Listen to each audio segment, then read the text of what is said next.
how did the magic of self-love start?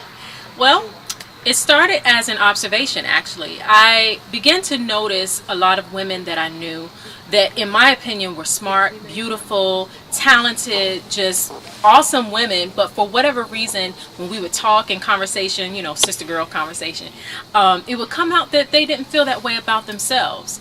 Things that they would say like, I'm not this smart, or I'm not pretty enough, or I'm not worthy enough for whatever goals or desires that I want to have in life. And it just, light bulbs flash in my brain, like, what is this about? What is this about with so many women who have so much potential and so much worthiness did not see that within themselves? And so the magic of self-love began to create itself in my own mind. So I began to write the book, The Magic of Self-Love, pretty much as a message to myself, a reminder to myself to love myself, but also as a message to the many women, my sisters out there, who for whatever reason did not see themselves as worthy of self-love.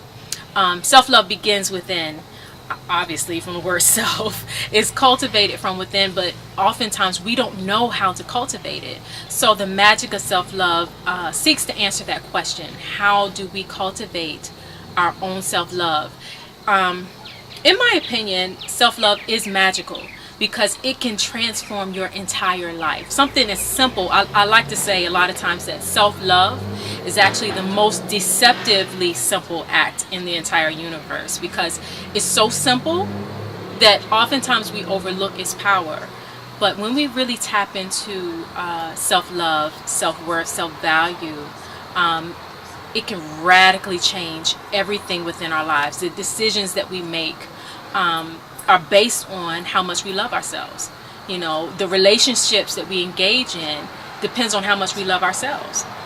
So that's what the magic of self-love is about. It's your guide to learning how to harness what I call the most powerful force in the universe, which is love.